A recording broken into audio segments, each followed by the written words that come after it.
Assalamualaikum warahmatullahi wabarakatuh. Halo semuanya, jumpa kembali dengan saya, Kang Restu. Apa kabar kalian semua? Semoga kalian selalu sehat, baik, dan tentunya dimudahkan segala urusannya oleh Tuhan Yang Maha Esa. Amin amin ya robbal alamin. Oke, seperti biasa kali ini saya akan menceritakan sebuah kisah horor. Kali ini saya akan menceritakan sebuah kisah dengan tema dendam seorang bapak kepada keluarga mertua anaknya. Di mana ini anaknya itu selalu disiksa oleh suami dan juga mertuanya. Dan bagi kalian yang baru bergabung di channel ini, jangan lupa klik tombol subscribe-nya. Klik juga lonceng notifikasinya serta like video ini agar kalian semua tidak ketinggalan cerita-cerita menarik dan terbaru tentunya dari channel kami. Oke, terima kasih. Dan langsung saja tanpa berlama-lama lagi, bagaimana kisahnya? Ini dia ceritanya. Bismillah ya Pak, doakan semoga Aina bahagia di rumah baruku. Iya nak. Pak Widi tersenyum sambil menatap anak semata wayangnya yang mengenakan kebaya putih bersih. Tangannya gemetar saat menyelipkan sele uang 20.000 ke dalam genggaman Aina. Nak, bahagia itu bukan dari rumahnya, tapi dari siapa yang bersamamu di dalamnya. Jaga hatimu ya. Aina menunduk saat itu. Air matanya nyaris jatuh tapi segera diusap sebelum Pak Widi sempat melihat itu. Hari itu adalah hari pernikahan Aina dan juga Reza, lelaki pilihan hatinya, yang bekerja sebagai pengusaha properti, anak dari keluarga Bu Isa yang terpandang. Acara resepsi digelar sederhana, namun penuh doa. Semua tetangga kampung datang memberi selamat. Bu Isa terlihat ramah di pelaminan saat itu. Sesekali menggenggam tangan Aina dan menyebutnya, "Kamu anak baru dalam keluarga besar." Reza pun selalu tersenyum. Tatapannya lembut, tutur katanya santun. Bahkan saat membawa Aina ke rumah besar mereka yang berdiri megah di pinggir kota, Reza masih sempat merangkul pundak istrinya. "Aina, kamu gak usah sungkan ya. Mama tuh orangnya tegas, tapi hatinya baik kok. Kamu cukup nurut aja. Nanti pasti bisa akrab." Aina mengangguk. Rumah itu sangat berbeda dari rumahnya dulu. Lantainya marmer dingin, dinding tinggi dengan lampu-lampu gantung yang berkilau. Ia sempat terpana berpikir ini pasti seperti mimpi. Ia merasa kecil tapi juga sangat bangga. Hari-hari pertama semuanya terasa damai. Aina bangun pagi menyiapkan teh untuk Bu Isa, memasak sarapan sambil belajar dari Mbak Sarti, asisten rumah tangganya. Reza pun pulang kantor sore hari dan mereka makan malam bertiga, kadang diselingi obrolan santai saat itu. Sementara ayahnya di rumahnya Pak Widi menelpon seminggu sekali. Suaranya selalu sama, tenang dan juga penuh doa. "Halo Aina, gimana kabar kamu nak? Sudah mulai terbiasa jadi istri?" "Bapak ini sudah Pak. Mas Reza baik kok. Mamanya juga baik." "Ya sudah, kamu kalau capek bilang ya, jangan dipendam." "Iya Pak, Aina senang di sini. Rumahnya nyaman, besar, dan juga mewah Pak."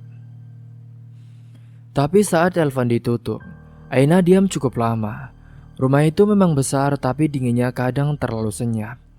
Ia mencoba mengisi dengan senyuman, dengan kesopanan, dengan menjadi menantu yang ideal. Tapi ada rasa asing yang mengintip dari balik pintu kamar. Suatu hari saat Aina menaruh teh di meja makan, Bu Isa pernah berkata, "Aina, lain kali teh buat mama jangan manis banget ya. Ini gak sehat. Kamu ini belum tahu kebiasaan keluarga ini ya. Jadi pelan-pelan deh kamu belajar, ya." ucapnya dengan tegas. Aina pun langsung minta maaf. Iya bu, Aina belajar pelan-pelan. Maaf ya bu. Dan sore hari itu saat Reza mengantar Aina ke taman kecil di belakang rumah, mereka duduk di bangku memandangi matahari terbenam. Sayang, kamu harus sabar ya. Mama itu keras karena pengalaman hidup, tapi dia sayang aku. Dan aku yakin nanti juga dia bisa sayang kamu kok. Aina tersenyum menatap langit saat itu. Iya mas, kalau kamu di sampingku terus, aku pasti kuat. Reza lalu mencium kening istrinya dengan ringan.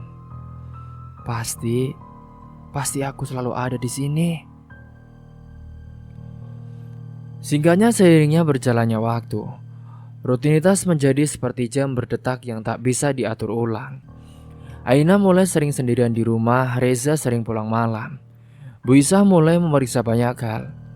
Tata letak piring, cara menyapu Aina, hingga cara perbaikan Aina di dalam rumah. Semuanya diperhatikan dengan sedetail mungkin. Kamu, kalau jadi istri, kamu itu harus bisa baca situasi ya Aina. Jangan sok sibuk tapi lupa peran utama deh. Peran kamu itu, ya melayani keluarga, kata Bu Isa suatu pagi. Aina hanya mengangguk saat itu, tidak berani memandang dan juga menjawabnya. Kebetulan hari itu beberapa tetangga kompleks datang ke rumah. Para orang-orang itu pun disambut ramah dan sopan oleh Aina. Tapi saat Aina masuk ke dapur untuk menyajikan teh, ia sempat mendengar bisikan Bu Isa kepada tamunya. Namanya juga dari kampung bu, jadi ya dia belum tahu adat lah. Tapi ya kita sabar, pelan-pelan dibentuk, ucapnya.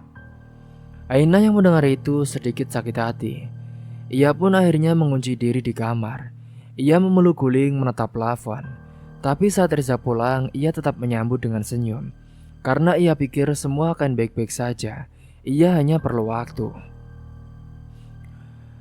Malam itu Reza tidur di sampingnya. Aina duduk di sisi ranjang membuka pesan masuk dari Pak Widi, ayahnya. Nak, bagaimana harimu hari ini? Bapak kangen sama kamu loh. Firasat bapak kok selalu gak enak ya. Kamu gak apa-apa kan di sana?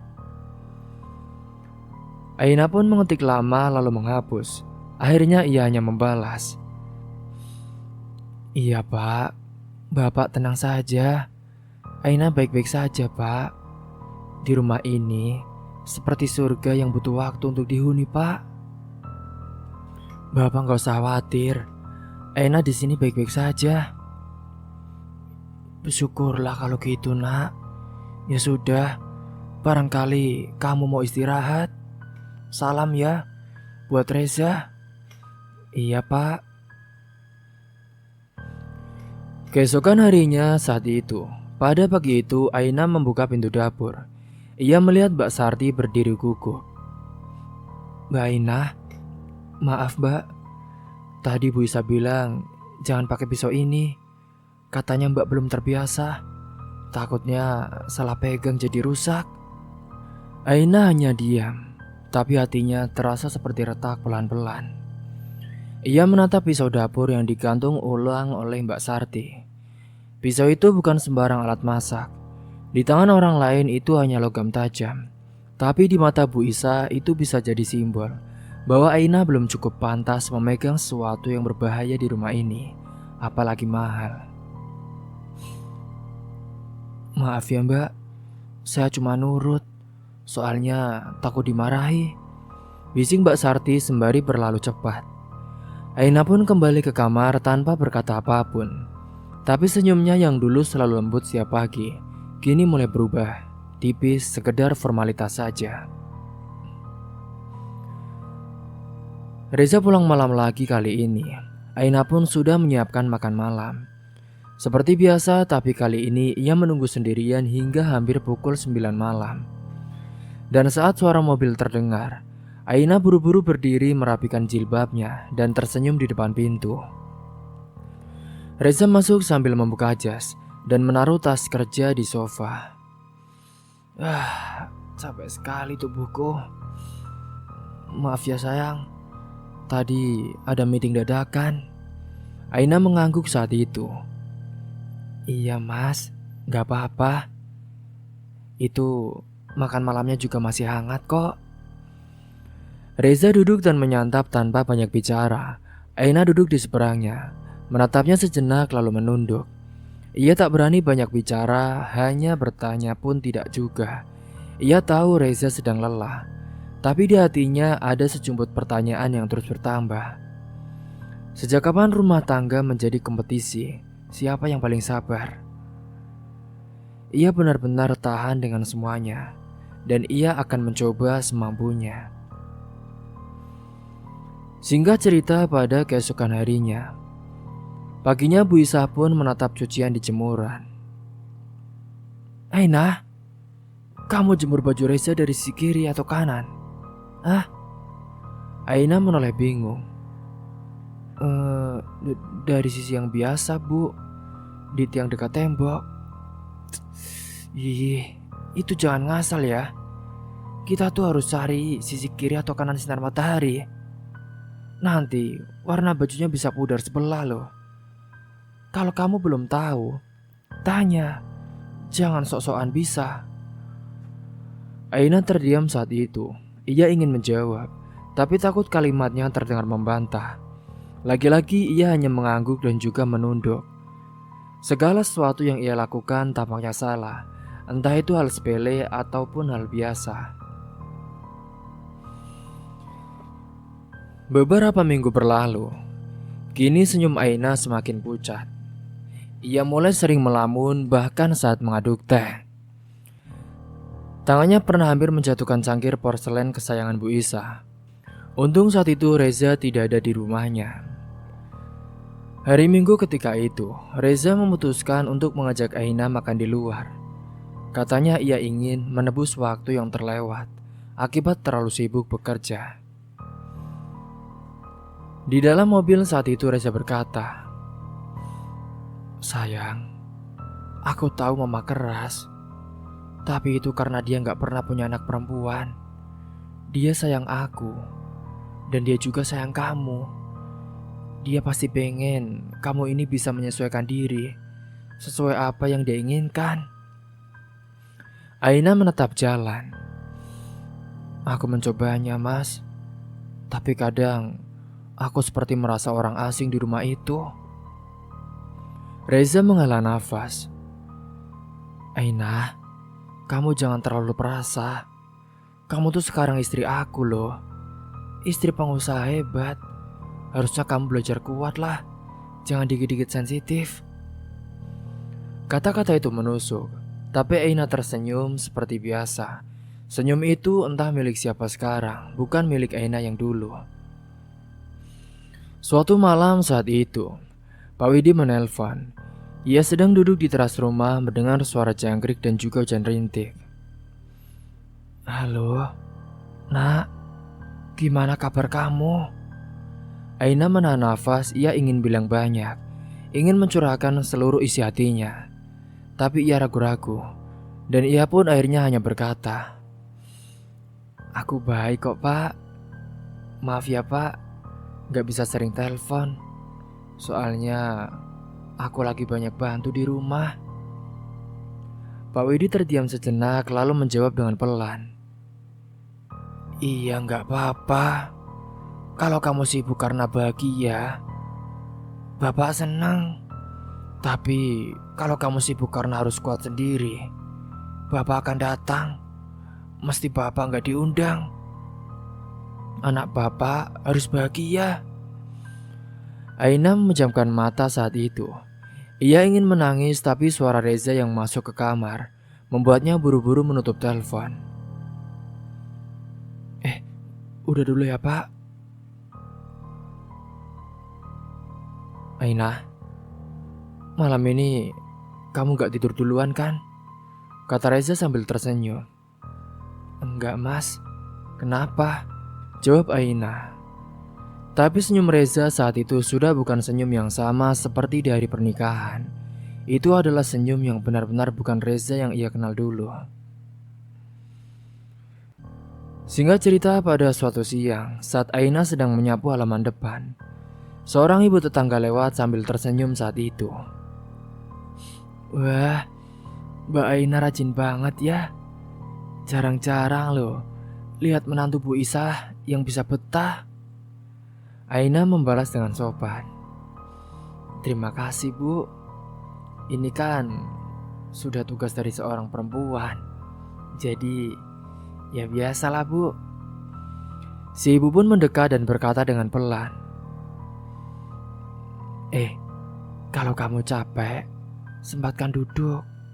Jangan semuanya dipendam. Aina tersenyum lagi saat itu, tapi hatinya mencatat. Ternyata diamnya di rumah ini bukan tak terdengar. Ada mata-mata juga yang memperhatikan, telinga yang mencuri dengar, dan mungkin hati yang peka terhadap luka yang tak terlihat. Dan pada malam harinya, Aina pun menulis di buku kecilnya. Buku itu satu-satunya tempat ia bisa bicara tanpa dihakimi. Ia menulis saat itu, aku rindu suaranya, Pak. Tapi lebih rindu lagi suaranya yang suara dihargai. Rumah ini besar, megah, dan sunyi. Bahkan senyum pun tak sanggup menggema di dindingnya.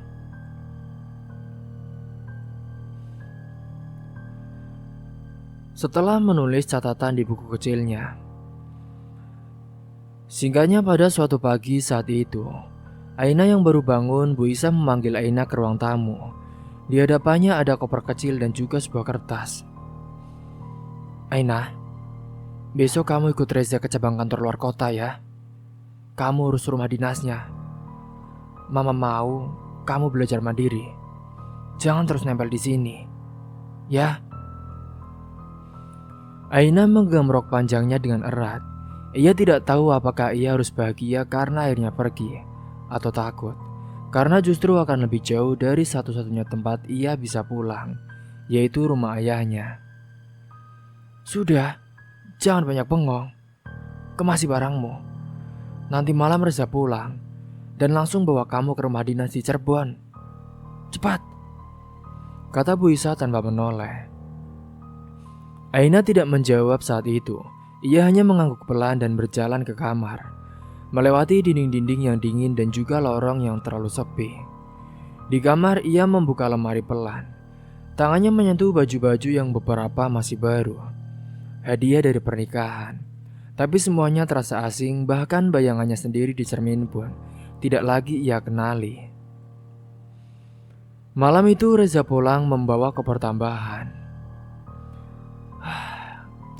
Cepet yuk, besok aku ada jadwal pagi di cabang.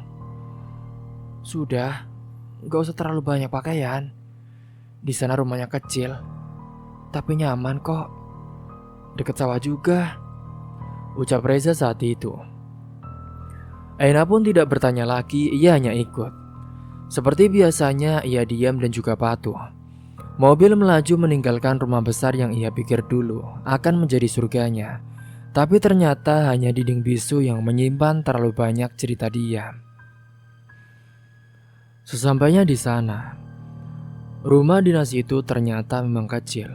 Hanya 2 kamar, 1 dapur, dan halaman belakang penuh ilalang.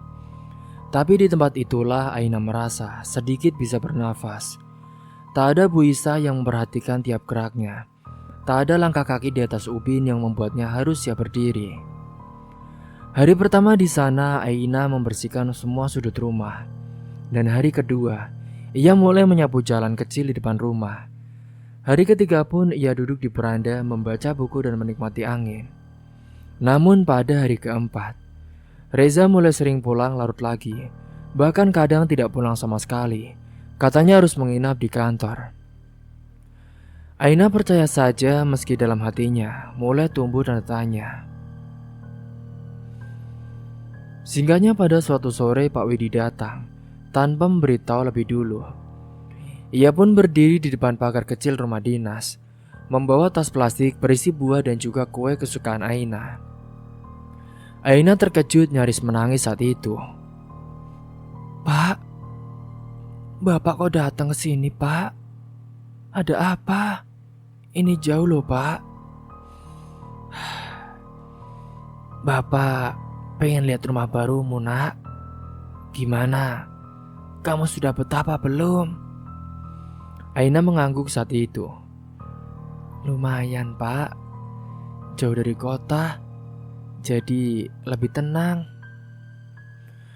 Pak Widi mengamati wajah putrinya. Wajah yang dulu bersinar kini tampak lebih pucat dan juga lebih kurus. "Bapak boleh masuk?" Aina pun membukakan pintu. Rumah itu rapi tapi terlalu sunyi. "Pak, Bapak nginap semalam aja ya di sini, biar bisa pulangnya lebih santai, Pak." "Iya, Aina. Bapak juga pengen nginap di sini, biar Bapak bisa bantu pangkas rumput belakang. Kasihan lo suamimu, pasti kerjakan capek," kata Pak Widi saat itu. Hingga malamnya mereka makan malam berdua, karena Reza belum juga pulang.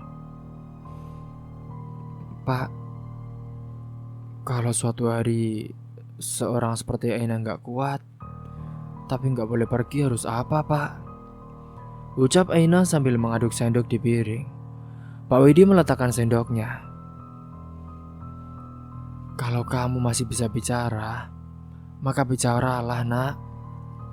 Dan kalau kamu sudah tak sanggup, ya sudah, kamu pulang. Bapak dan Ibu selalu menerima kamu apapun itu." Aina menunduk, air matanya jatuh tanpa suara. Hingga pada hari itu, tepatnya pukul 2 dini hari, Pak Widi terbangun karena mendengar suara di luar. Ia pun mengintip dari balik jendela. Ternyata Reza baru saja pulang. Langkahnya tidak lurus, pakaiannya lusut.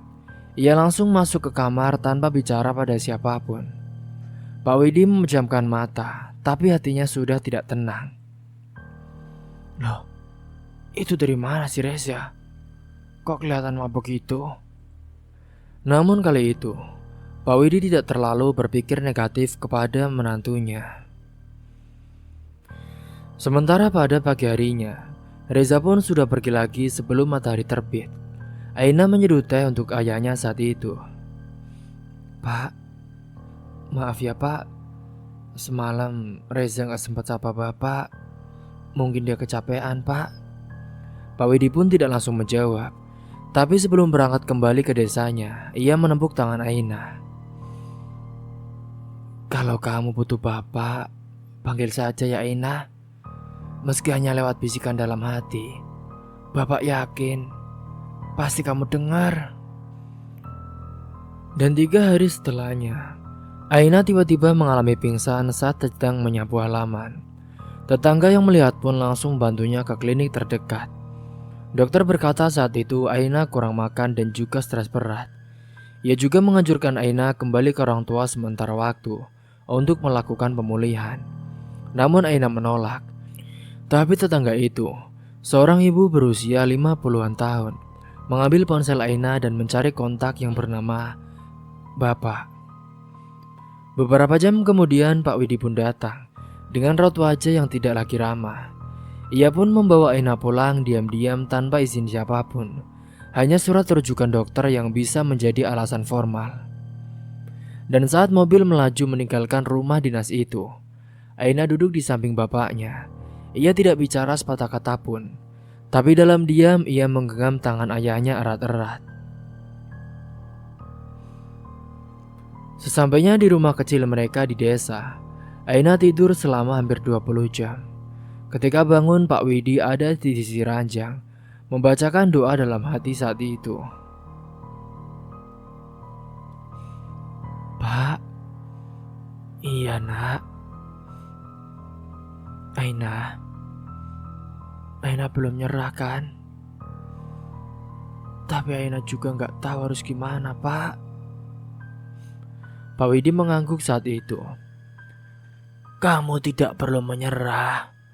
Kamu hanya sedang istirahat dari luka yang tak bisa kamu sembuhkan sendiri, nak. Kamu harus belajar. Aina menutup mata lagi, tapi kali ini dengan hati yang sedikit lebih tenang. Sementara itu di rumah Reza, Bu Isa berteriak saat tahu Aina tidak kembali ke rumah dinas. Ini kok rumah kosong banget sih? Si Aina kemana ya? Anak itu berani-beraninya pulang tanpa izin. Reza, kamu harus tarik dia balik. Dia itu istrimu kan?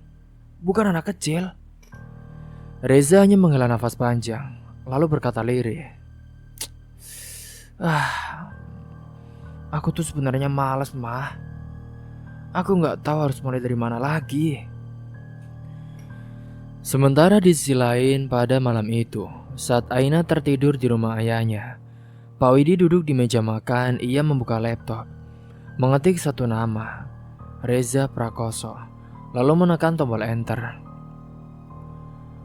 Wajahnya tenang saat itu, tapi matanya mulai bicara soal dendam yang sudah terlalu lama ditahan. Pak Widi terus menatap layar laptopnya. Namanya mungkin bukan wartawan, bukan juga polisi, tapi ia guru. Dan ia sudah biasa membaca karakter orang dari cara mereka diam.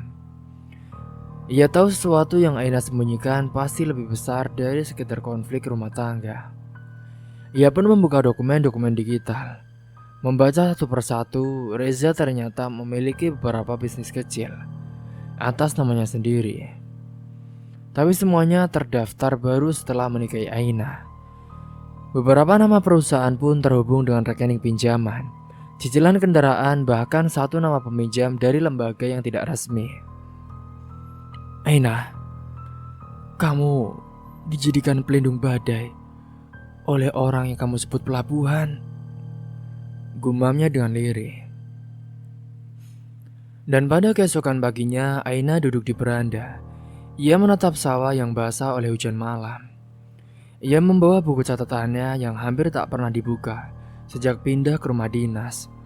Namun pagi itu ia menuliskan sesuatu. Kadang luka itu tidak berdarah, tidak lebam, tidak memar, tapi ia terasa tiap kali seorang memanggil namamu. Pak Widi pun datang sembari menyusulnya dengan 2 gelas teh. Nak, kamu masih suka nulis? Aina tersenyum tipis. Iya pak, sekarang nulisnya lebih banyak diamnya. Ayah semalam buka beberapa informasi soal Reza loh. Banyak yang tidak kamu tahu. Aina pun langsung menoleh. Pak, jangan pak. Aina gak mau bapak ikut terbawa masalah ini.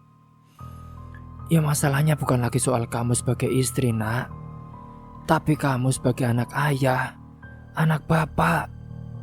Bapak gak bisa tidur kalau tahu kamu terus senyum terpaksa di sana, selalu tersiksa. Aina terdiam, matanya berair. Siangnya pada saat itu, 2 tamu datang ke rumah. Salah satunya adalah tetangga Aina di Cirebon yang dulu membantu saat Aina pingsan. Yang satu lagi perawat dari klinik tempat Aina dirawat. Mereka pun duduk bersama Pak Widi di ruang tamu. Aina hanya mendengarkan dari balik tirai. Pak, kami cuma pengen bantu pak, kata Bu Mira si tetangga. Waktu itu saya pernah lihat Aina duduk di taman dekat rumah dinas sendirian. Dan wajahnya, ya Allah, pucat dan kayak orang habis menangis malaman, Pak. Pak Widi mendengarkan dengan seksama. Perawat kami juga bilang, tekanan darah Aina sempat drop karena kurang istirahat dan juga makan. Ada juga tanda kelelahan berat, bukan luka fisik saja, tapi jelas dari situasinya, anak ini lagi tertekan mentalnya, Pak. Perawat mengangguk saat itu. Benar, Pak. kami gak berani menuduh, tapi kami bisa rasakan Aina seperti disembunyikan dari dirinya sendiri. Aina yang mendengar semua itu pun tak sanggup lagi menahan. Ia masuk ke kamar, mengunci pintu, dan menangis di balik bantal. Pada malam harinya, Pak Widi duduk di dapur sambil membuka map tua berisi clipping-clipping murid-muridnya dulu. Salah satu muridnya Tegar, yang kini bekerja sebagai jurnalis di media daerah. Ia mengirim pesan. Tegar, rumah tangga tanpa luka, bakal naik minggu depan. Aku butuh kisah nyata yang anonim, tapi menggambarkan tekanan mental dari keluarga pasangan. Apakah Bapak punya cerita? Pak Widi pun membaca pesan itu dengan pelan. Aku punya, Gar. Bukan dari orang lain, tapi dari anakku sendiri. 3 hari kemudian, sebuah artikel pun muncul di media online lokal. Judulnya netral, namun isi tulisannya menusuk. Ketika menantu diperlakukan seperti pembantu, dan suami menjadi bayangan gelapnya. Di situ tidak disebut nama, tidak ada foto, tapi kisahnya mirip, sangat mirip. Beberapa tetangga keluarga Bu Isa pun mulai membicarakan. Kini grup WhatsApp arisan pun menjadi ramai membahas hal itu. Sementara itu Reza pulang ke rumah besar ibunya dengan wajah gelisah.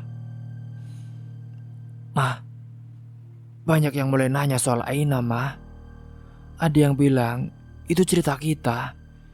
Kita yang sudah melakukan kejahatan. Aku yang sudah KDRT. Dan juga siksa Aina, Mah. Bu Isa pun langsung menepis. Sudahlah, Za, kamu tenang aja. Biarkan. Cerita online begitu gak bisa dibuktikan. Yang penting kamu jangan goyah. Nanti Aina kita paksa balik. Dia kan istrimu.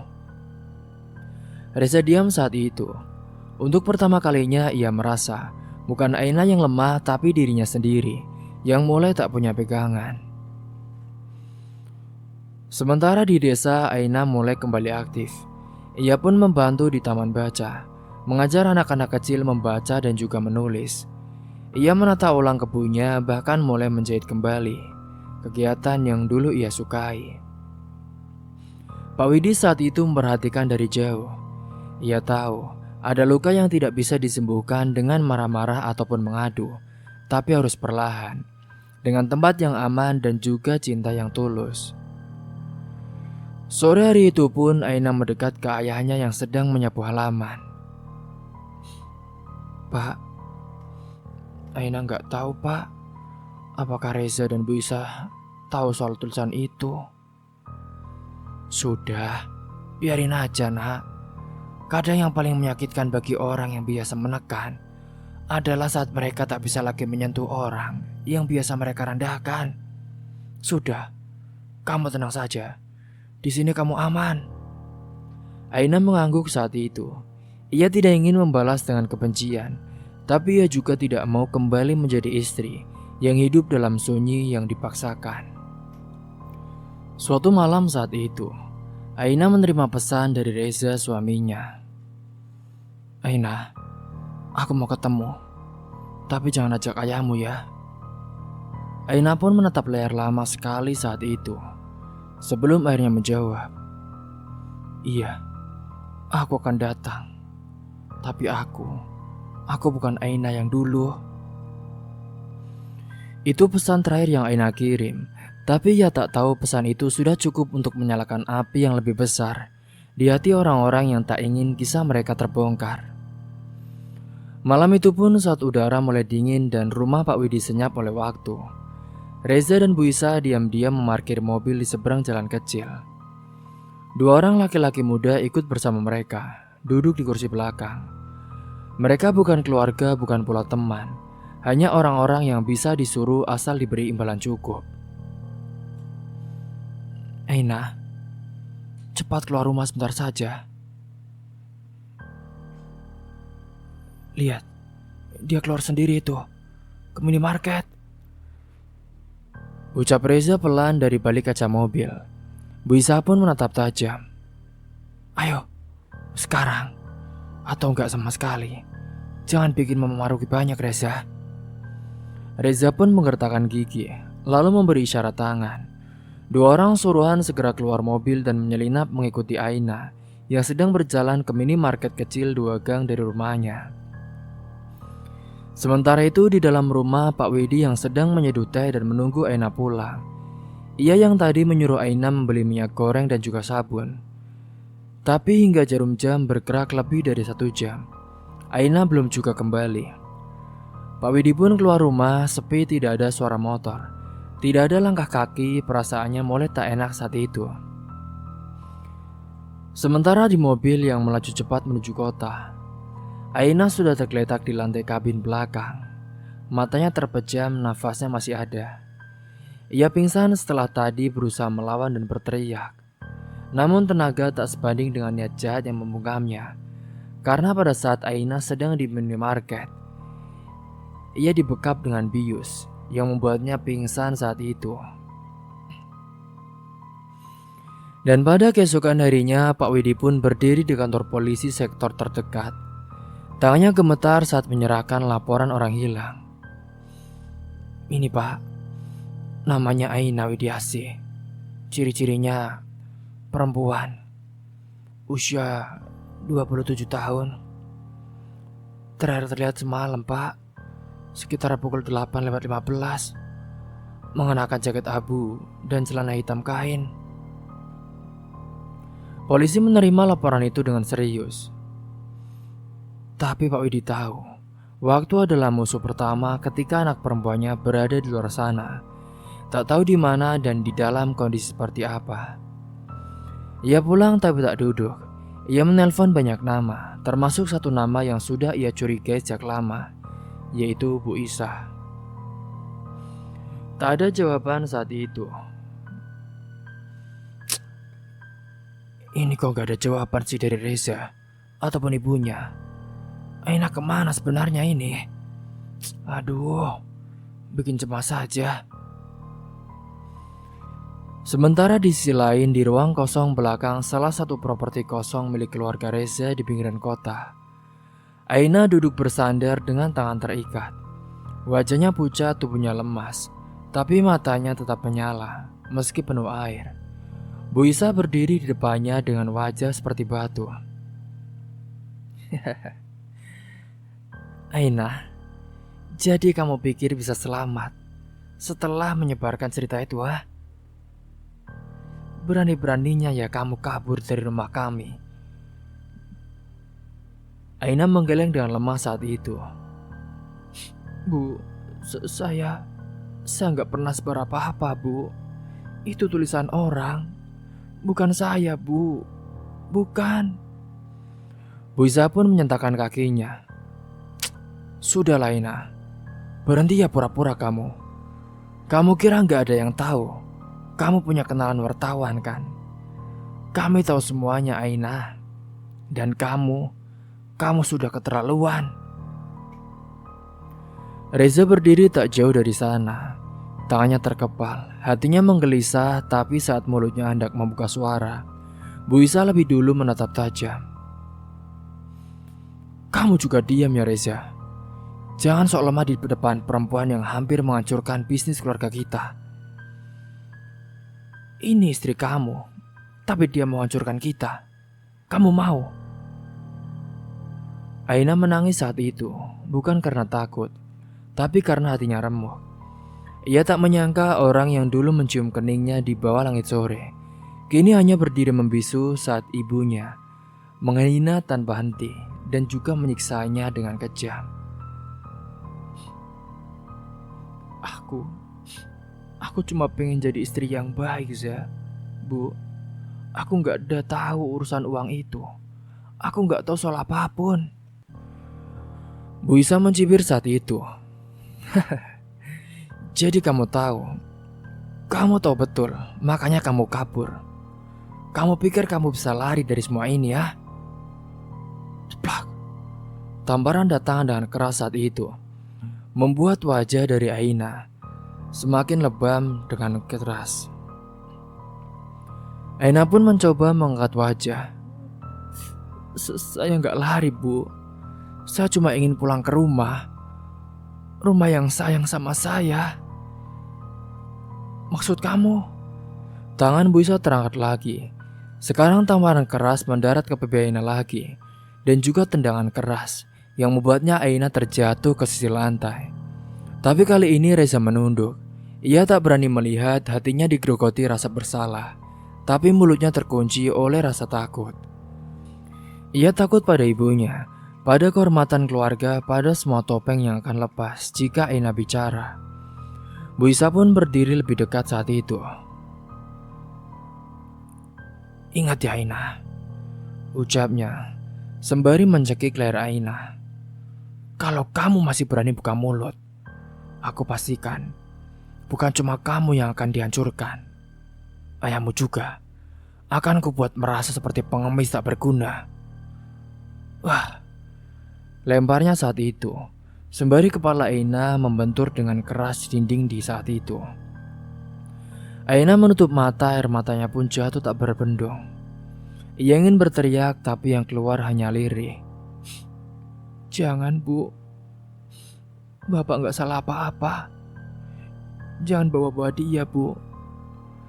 Sementara itu, Pak Widi berdiri di depan rumah Bu Isa yang megah. Ia sudah menempuh perjalanan lebih dari 1 jam dengan sepeda motornya. Tidak dihalangi siapapun, tapi tidak juga diterima. Pintu tak dibuka, telepon tak diangkat. Ia hanya berdiri di sana menatap tembok tinggi yang dulu ia pikir akan menjadi benteng bagi kehidupan anaknya yang lebih baik. Di tangannya pun ada selembar kertas kecil, foto rumah dinas Reza di Cirebon, hasil print dari pencarian internet. Ia juga sudah menyiapkan semuanya. Di hatinya hanya ada satu tekad. Jika dunia ini tak adil pada Aina, maka seorang ayah akan membuat dunia mendengar dengan dendamnya yang lebih kejam, dan juga untuk kebenaran yang akan mengujangnya. Kini Pak Widi benar-benar marah jika ia benar-benar tahu dengan kondisi Aina sekarang yang sudah disiksa dan diajar dengan kejam oleh Bu Isa. Saat itu, Pak Widi berdiri di depan rumah besar itu dengan nafas tertahan. Rumah mewah bercat putih gading itu dulunya tampak seperti istana. Saat pertama kali ia mengantar Aina ke sana sebagai pengantin baru. Di rumah dari menantunya. Kini rumah itu sudah seperti benteng beku. Tak ada tanda kehidupan, seperti menyembunyikan sesuatu. Permisi, Bu Isa, Reza, Wisi. Suara Pak Widi menggemuruh di depan gerbang. Ia mengetuk lalu memukul pagar besi itu. Tak peduli tangannya mulai memerah. Tapi tetap saja, tak ada yang keluar saat itu. Bu Isa, keluar Bu. Anak saya di mana? Teriak Pak Widi saat itu. Langit mendung tapi hujan belum turun. Seorang satpam dari rumah tetangga pun sempat melihat, tapi memilih masuk lagi. Ia tak ingin ikut urusan orang-orang besar. Pak Widi menunduk, matanya merah, bukan karena lelah tapi karena marah yang dipendam, yang sudah terlalu lama. Ia tahu Aina tidak pernah pergi tanpa kabar. Dan kini sudah 5 hari berlalu. Aina tak pernah kembali lagi. Di sisi lain, di tempat berbeda, yang jauh dari rumah itu, Aina sudah terbaring lemas, tubuhnya diikat pada tiang bambu dengan tali plastik tebal. Tangannya kesemutan, wajahnya bengkak di beberapa bagian. Mata kanannya hanya bisa membuka sedikit. Nafasnya pendek tapi ia masih sadar. Ruang tempat ia dikurung hanya sebesar kamar mandi. Dindingnya dari papan triplek, lantainya tanah, bau pengap dan juga kotoran menempel di setiap sudut. Di depannya hanya sebuah baskom plastik berisi nasi dingin dan juga segelas air putih, ditaruh pagi tadi. Itu pun sudah dikerubungi oleh semut kecil. Ia tidak tahu sudah berapa lama ia di sini. Ia juga tidak tahu apakah ini hari Rabu, Sabtu atau Minggu. Tapi ia tahu satu hal, Bu Isa pasti akan datang lagi dan Reza akan tetap diam di pojok seperti kemarin. Reza sungguh tega ketika melihat istrinya disiksa oleh ibunya sendiri. Ia hanya diam, tak berani menolongnya. Pada malam sebelumnya, Bu Isa berdiri tepat di depannya. Tangannya menyilang, mata pun menyipit. Kamu pikir kamu bisa kabur dari kami? Cerita yang viral itu, gaya bahasa dari kalimatnya, aku tahu pasti kamu yang tulis. Kamu pengen kan kami semua ditangkap oleh polisi dan kami mati gara-gara korupsi itu? Aina menggeleng dan pelan, bibirnya gemetar. Bukan saya, Bu. Sumpah bukan saya. Reza, cepat buka laptopnya. Tunjukkan jejak pencariannya. Reza membuka layar dan benar saja, jejak riwayat pencarian di akun pribadi Aina menunjukkan kata kunci. Cara menulis artikel investigasi secara anonim. Itu cukup bagi Bu Isa untuk yakin, meskipun tidak ada bukti langsung. Aku akan pastikan minggu depan saat uang proyek besar dari luar negeri cair, kamu sudah dibungkam. Atau paling mengerikan, kamu akan mati membusuk di sini selamanya. Kalimat itu seperti cambuk di dada Aina. Ia tahu uang yang selama ini dipamerkan keluarga Reza bukan sepenuhnya halal. Ia tak tahu banyak, tapi pernah melihat tumpukan berkas saat Bu Isa tak sengaja meninggalkannya di ruang kerja. Ada nama-nama perusahaan asing, aliran dana, dan juga nomor rekening atas nama Reza yang bukan milik perusahaannya. Sebenarnya Aina tak berani ikut campur dengan mereka, tapi gara-gara sikap dari ibunya, ibu mertuanya yaitu Bu Isa yang selalu kejam, jahat, dan juga suaminya yang sekarang tiba-tiba beralih menjadi jahat.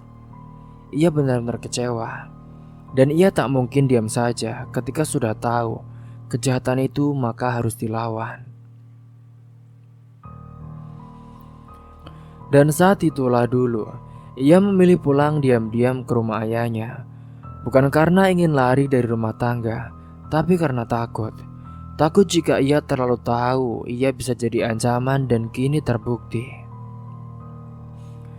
Reza sendiri di sudut ruangan, ia menunduk. Ia tidak menyentuh Aina, tapi ia juga tidak melindunginya. Kenapa kamu diam saja sih, Reza? Kenapa? Kenapa, Mas? Tanya Aina saat itu. Suara seraknya nyaris tak terdengar. Reza hanya berkata, Aina, aku gak punya pilihan. Ibuku yang bangun semua ini. Dan aku... Aina menatapnya dengan mata berlinang. Dan aku cuma batu yang bisa diinjak begitu saja. Reza tak menjawab. Di sisi lain, Pak Widi kembali ke kantor polisi. Tapi kali ini wajahnya datar.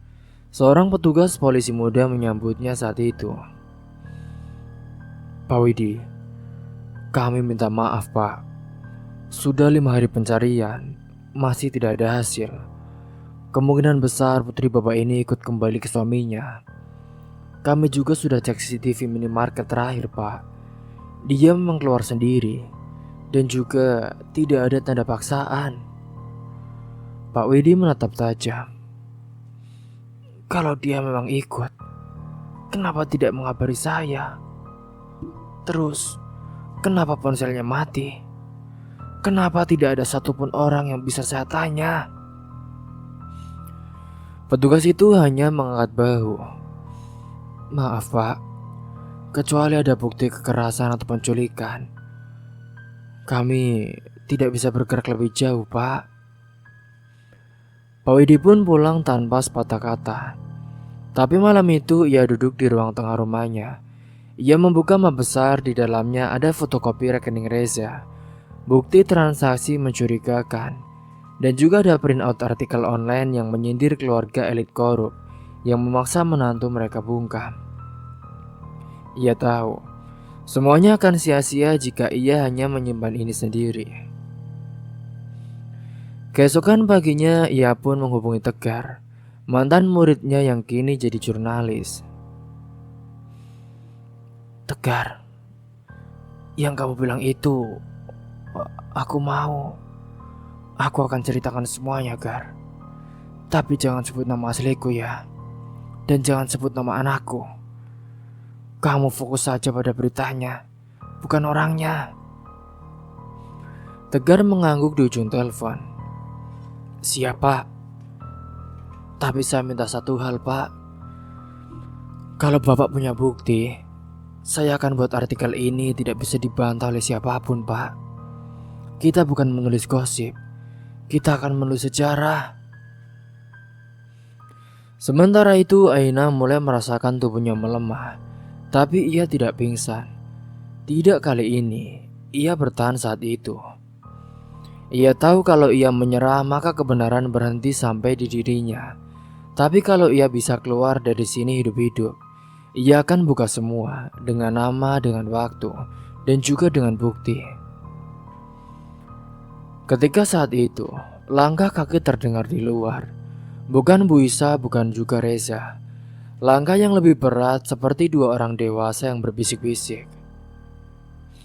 Aina pun menutup mata dan pura-pura pingsan. Tapi kupingnya mendengar samar saat itu. "Bu Isa minta dia dipindahkan ke tempat baru, rumah yang lebih aman. Nanti malam saja ya." Aina tahu, ini mungkin kesempatan terakhir untuk tetap bertahan. Ia harus kuat, harus ingat setiap nama, setiap waktu dan juga setiap kejadian.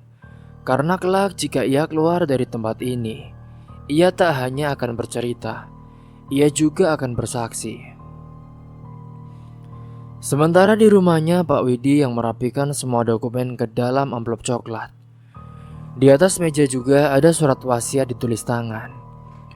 Ia tidak berniat menyerah, tapi jika terjadi sesuatu, ia ingin kebenaran tetap menyala. Lalu ia duduk memandang foto kecil Aina waktu masih SD. "Maafkan ayah kalau lambat ya, Nak.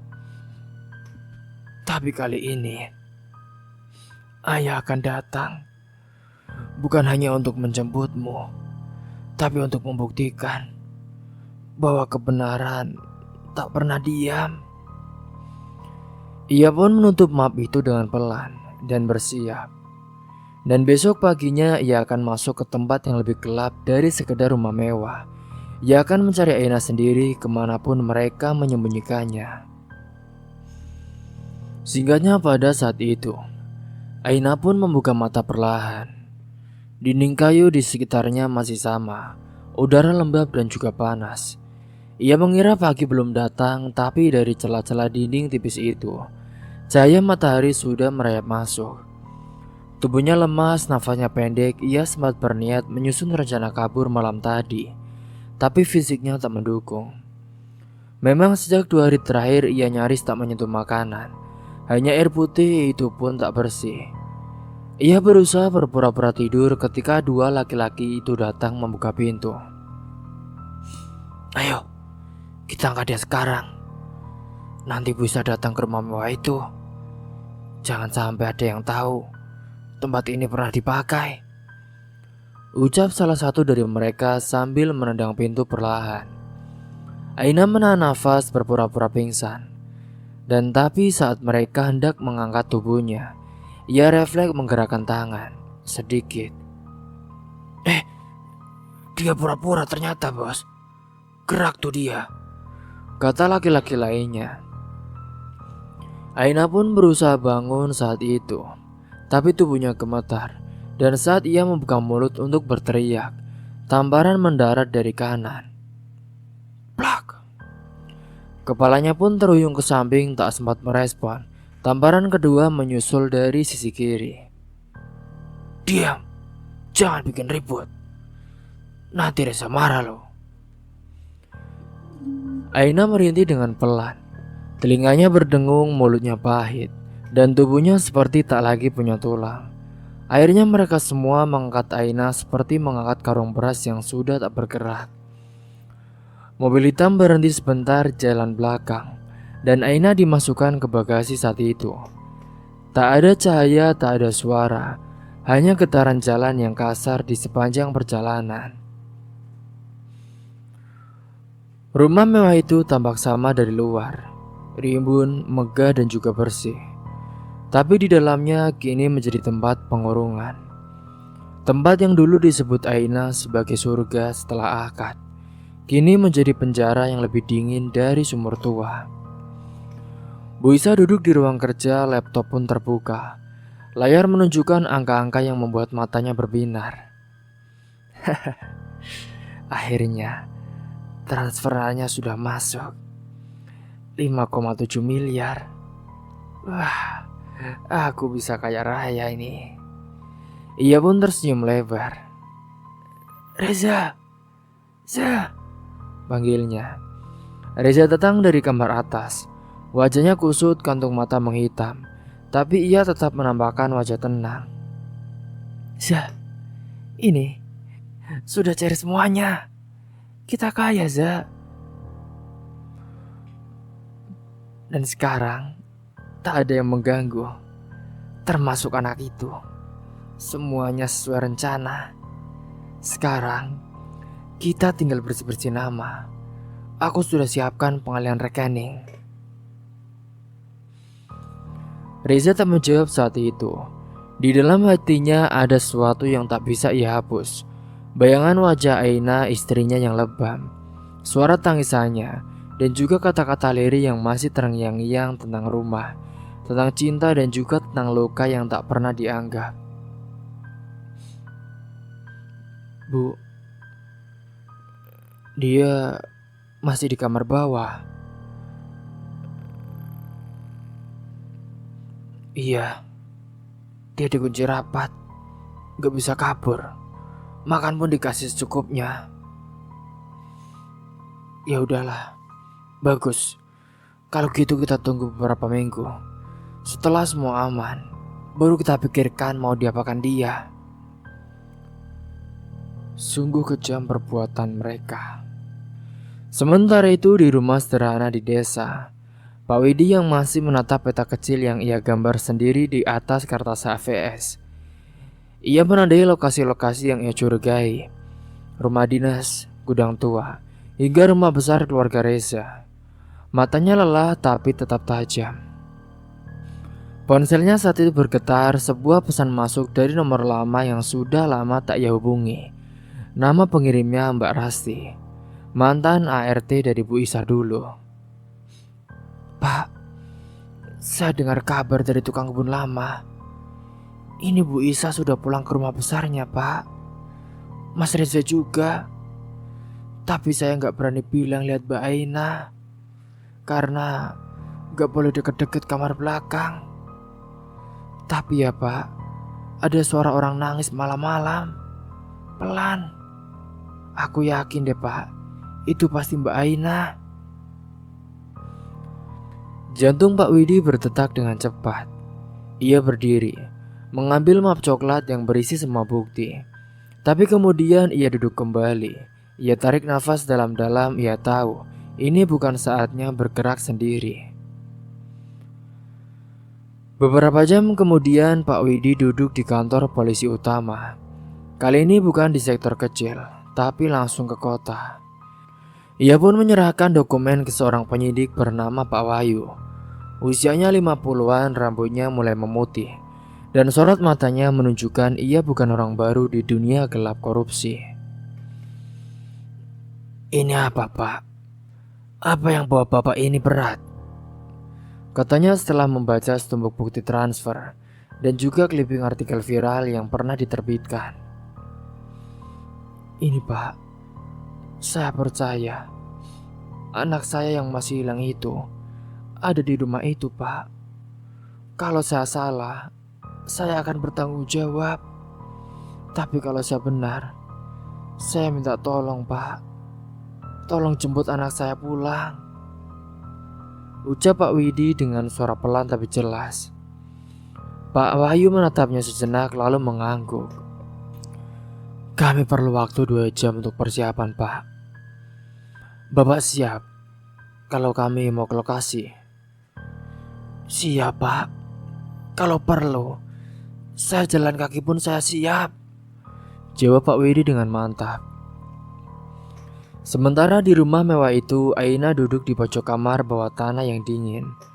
Lampunya redup, hanya satu bolam kecil tergantung.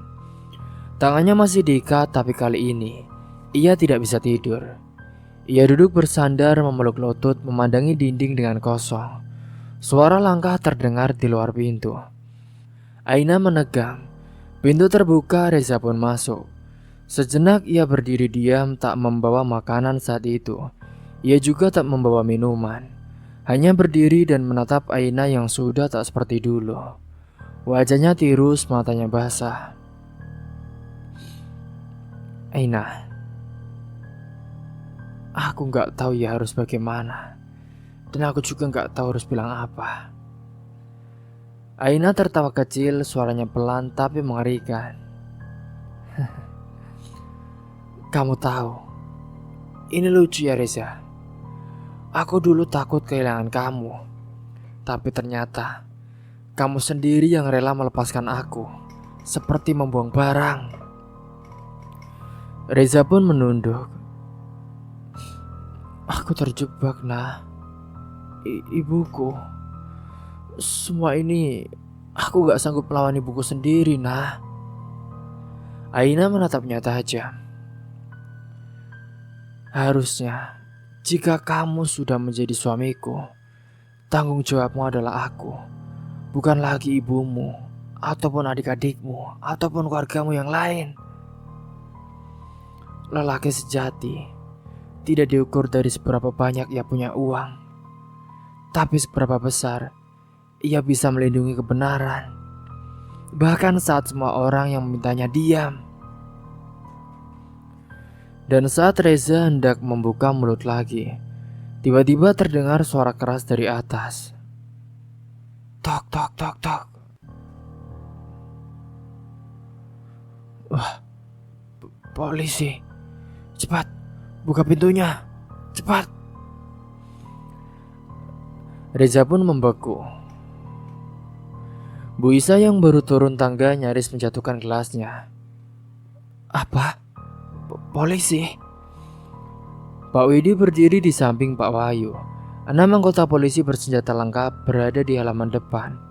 Satu persatu ruangan diperiksa. Reza pun didorong ke samping dan Bu Isa mulai berteriak. Ada apa ini, Pak? Kalian ini apa-apaan sih? Tanpa surat penggeledahan kok datang ke sini? Ada apa, Pak? Ini ada apa? Pak Wahyu langsung mengangkat map. Kami punya surat resmi ya, Bu, dan juga bukti-bukti cukup untuk membawa ibu dan anak ibu ke kantor. Pak Widi tak berkata apa-apa. Ia pun langsung berlari masuk ke dalam. Salah satu petugas berkata bahwa ada ruangan bawah tanah yang terkunci. Begitu pintu dibuka, bau lembab langsung menyergap. Dan di pojokan duduk seseorang dengan wajah lelah, tapi matanya masih menyala. Aina. Aina. Aina mengangkat wajah, matanya berkaca-kaca. Ayah. Ayah. Pak Widi pun memeluknya dengan tubuh gemetar. Dan untuk pertama kalinya setelah berhari-hari, Aina menangis dalam pelukan yang hangat. Bukan karena takut, tapi karena lega. Rumahnya akhirnya datang menjemput. Di luar rumah, Bu Isa diborgol, Reza pun dibawa tanpa suara. Orang-orang mulai berkumpul di pagar, memotret, bertanya-tanya. Tapi Pak Widi tak peduli. Dunia bisa menonton, yang penting anaknya bisa kembali. Singkatnya pada saat itu, Aina dibawa pulang ke rumah kecil ayahnya dengan ambulans sederhana. Seluruh warga desa sudah tahu bahwa ia akhirnya ditemukan setelah hampir seminggu menghilang. Berita itu menyebar cepat, terlebih setelah foto rumah mewah Bu Isa jadi sorotan di media online. Tapi yang tidak diketahui warga adalah sejauh apa penderitaan yang sudah dialami oleh Aina. Begitu pintu ambulans dibuka, bau menyengat keluar saat itu. Dua perawat dari puskesmas pun langsung turun tangan. Sementara beberapa ibu tetangga yang ingin ikut membantu langsung menutup hidung secara refleks. Astagfirullahaladzim, baunya, ini kenapa ya? Bisik salah satu ibu sambil mundur perlahan. Pak Widi hanya menunduk. Ia sendiri sudah sejak awal diminta mengenakan masker saat menjemput Aina. Tubuh putrinya itu bukan hanya kurus dan juga luka, tapi juga mengeluarkan bau busuk dari beberapa bagian yang mulai infeksi. Kain yang menutupi tubuhnya pun kotor dan juga lembab. Kuku kakinya retak, pergelangan tangannya membiru, dan bagian bawah tubuhnya. Di area kemaluannya, dokter wanita yang memeriksakannya hanya bisa menatap Pak Widi lama dengan tatapan tak sanggup berkata apapun. Pak, saya tidak tahu bagaimana menyampaikannya, Pak. Tapi dari hasil pemeriksaan sementara, putri Bapak tampaknya mengalami kekerasan seksual juga. Ini ada luka yang berat, Pak, di area sensitifnya, ujar dokter itu dengan lirih. Pak Widi terdiam lama, lalu ia hanya berkata, Dok, Sus, tolong rawat dia. Tolong periksa dia. Saya tidak ingin dia kenapa-napa.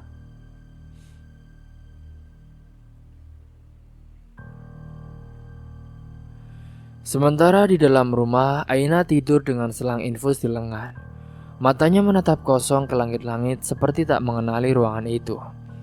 Padahal disitulah ia tumbuh, membaca buku cerita masa kecilnya, dan juga memeluk boneka waktu hujan keras datang. Kini ia hanya menggenggam selimut rapat-rapat dan sesekali tubuhnya jadi gemetar, seperti menggigil ketakutan. Pak Widi yang duduk di kursi dekat ranjang, ia tidak menangis, tapi pipinya basah oleh air yang entah mengalir dari mana. Ia mengusap kepala Aina perlahan. Nak, kamu gak sendiri, Nak. Ayah di sini. Ayah janji, mereka semua akan membayar. 3 hari kemudian, media nasional mulai menyoroti kasus besar yang meledak dari artikel sederhana di blog investigatif. Reza Prakoso, pengusaha muda berprestasi, ternyata adalah anak dari Isa Retnawati, mantan direktur keuangan sebuah yayasan bantuan luar negeri yang diduga menyelewengkan dana lebih dari 7 miliar rupiah. Dalam konferensi pers yang digelar oleh pihak kejaksaan, para penyidik mengungkap keterlibatan langsung Reza dalam manipulasi laporan keuangan fiktif, memalsukan transaksi pengadaan barang, serta mencuci uang melalui usaha properti milik keluarganya. Tapi yang paling mengguncang adalah laporan penyekapan dan kekerasan terhadap Aina. Nama lengkapnya pun tidak disebut, tapi satu kalimat dalam laporan itu membuat semua orang berhenti bernafas. Korban perempuan ternyata istri sahnya Reza. Dia ditemukan dalam kondisi luka berat dan juga trauma yang mengenaskan. Dia juga mengalami infeksi serius di beberapa bagian tubuh akibat siksaan dan juga dugaan kekerasan seksual. Media sosial meledak saat itu. Orang-orang tak percaya bahwa keluarga semewah itu bisa menyembunyikan begitu banyak kebusukan di balik pagar tinggi mereka. Reza dan Bu Isa pun akhirnya diadili secara terbuka. Dalam sidang pertama, Bu Isa mencoba membela diri dengan kalimat panjang tentang keluarga, tentang tekanan sosial, tentang menjaga nama baiknya. Tapi hakim hanya menatap dingin.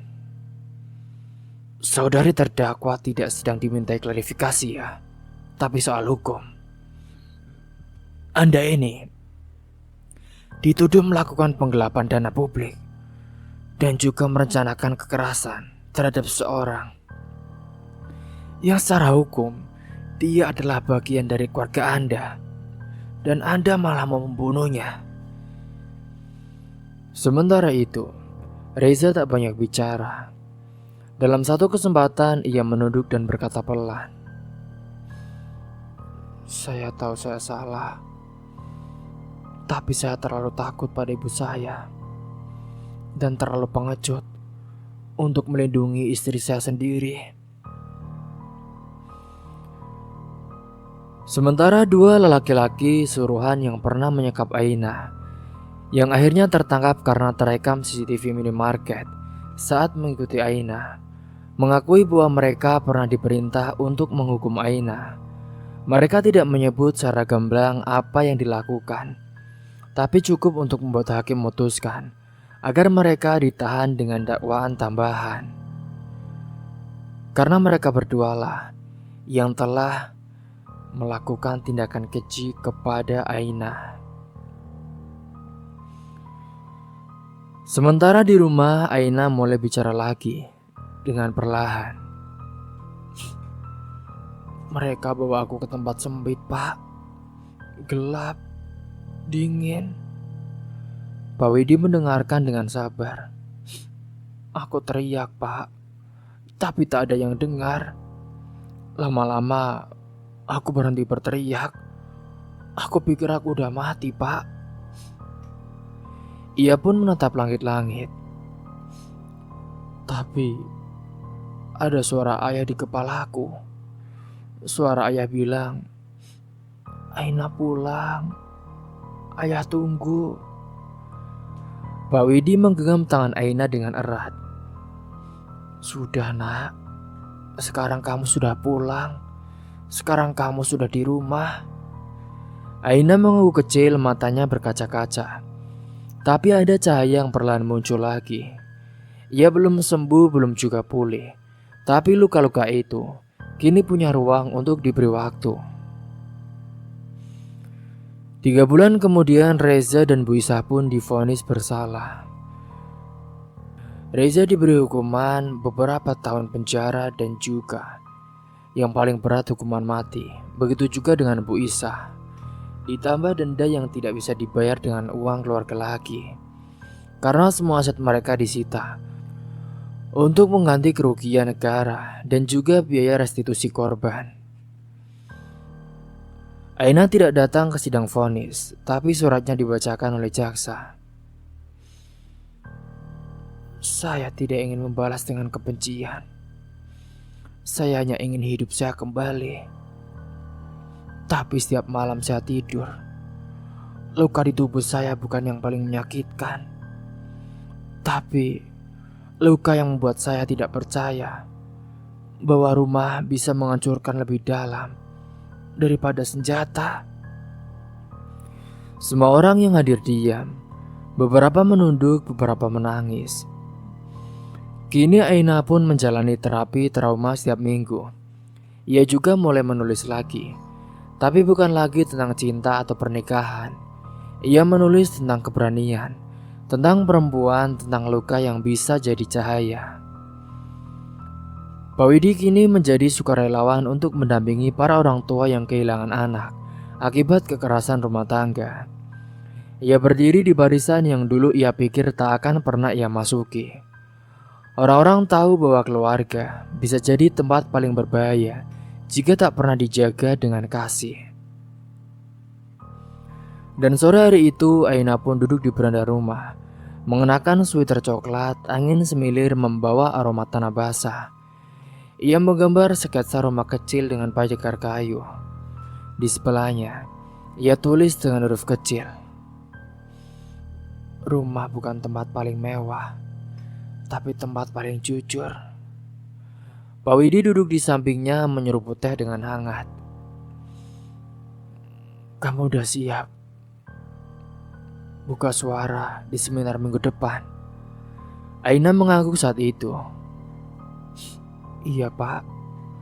Kalau aku bisa bertahan di ruang gelap itu, aku pasti bisa bicara di depan banyak orang, Pak. Pak Widi tersenyum saat itu. Ayah bangga padamu, nak. Aina menoleh saat itu. Dan aku juga bangga lahir dari seorang ayah yang tidak diam ketika anaknya disakiti. Langit berubah jingga, hari pun mulai berganti. Tapi satu hal tidak berubah. Aina kini punya tempat pulang yang benar-benar rumah. Rumah yang kecil tapi menghangatkan jiwa. Rumah di mana luka bisa diberi nama dan akhirnya bisa sembuh dengan semuanya. Singkat cerita, pada keesokan harinya, langit pagi tampak muram seolah tahu bahwa hari itu adalah akhir dari sebuah perjalanan panjang yang penuh luka dan juga pengkhianatan. Di televisi lokal, berita itu jadi pembuka. 2 terpidana kasus korupsi dan juga penyiksaan menantu, Isa Retnowati dan Reza Prakoso, ditemukan meninggal dunia di dalam sel. Menurut keterangan resmi, keduanya mengalami komplikasi penyakit yang memburuk setelah beberapa bulan menjalani hukuman.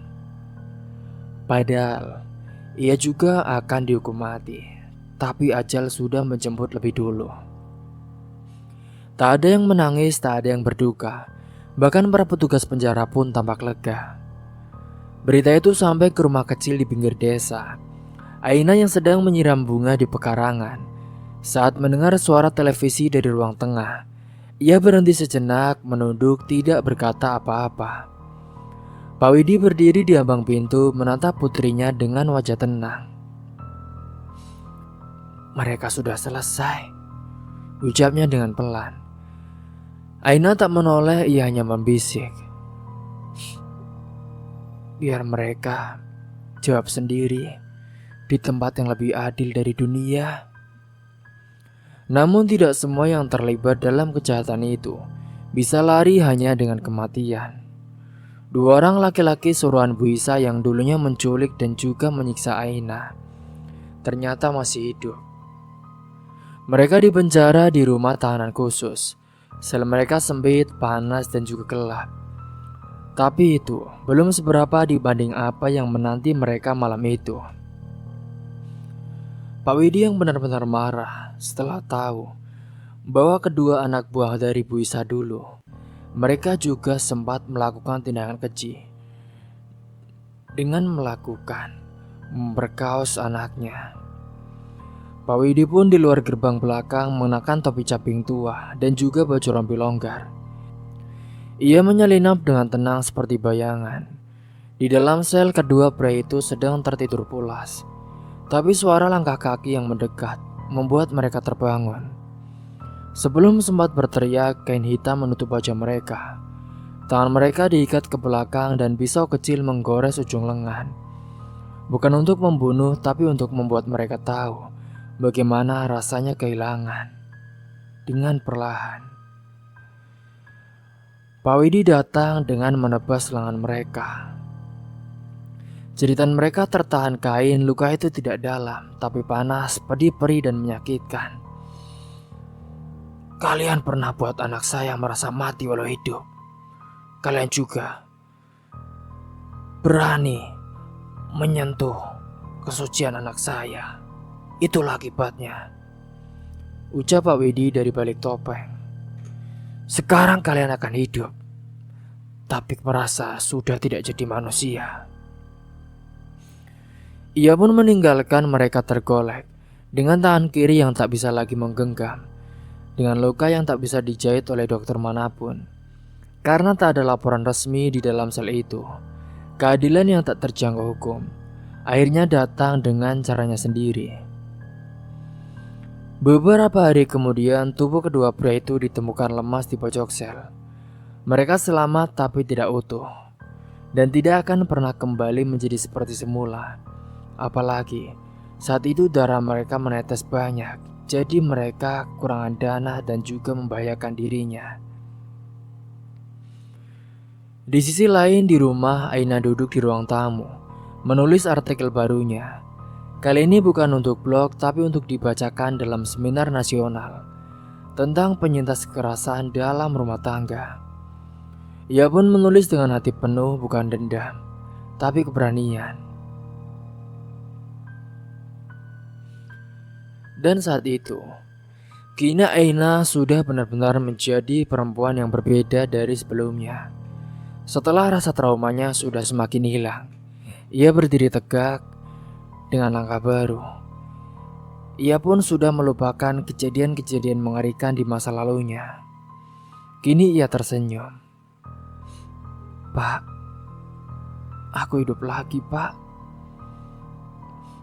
Tapi karena semua berkat Bapak yang tak pernah membiarkanku hilang, Pak. Terima kasih ya, Pak." "Iya, Nak. Ayah juga bangga sama kamu." Langit pun mulai cerah, burung-burung kecil bersautan dan angin pagi berembus pelan, seolah membawa satu pesan yang tak terucap selama ini, bahwa kejahatan pasti akan menemukan jalannya, dan kebaikan pasti akan datang, meski sejahat apapun ia tertutup. Pelajaran dari kisah ini, jangan pernah anggap diamnya seorang sebagai kelemahan.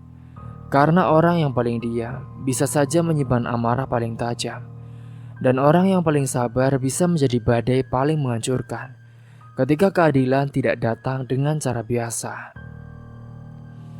Cerita pun tamat. Semoga kalian semua bisa mengambil hikmah dan pelajaran dari kisah ini. Tentunya dari part 1 hingga cerita ini tamat. Terima kasih kepada kalian yang sudah menyimak kisah ini sampai habis. Dan jika kalian belum menonton part 1-nya, saya harap kalian tonton dulu agar lebih paham ke ceritanya. Akhir kata dari saya, kurang lebihnya mohon maaf apabila ada salah kata ataupun ucapan yang kurang berkenan bagi kalian semua. Sampai jumpa di cerita selanjutnya. Wassalamualaikum warahmatullahi wabarakatuh.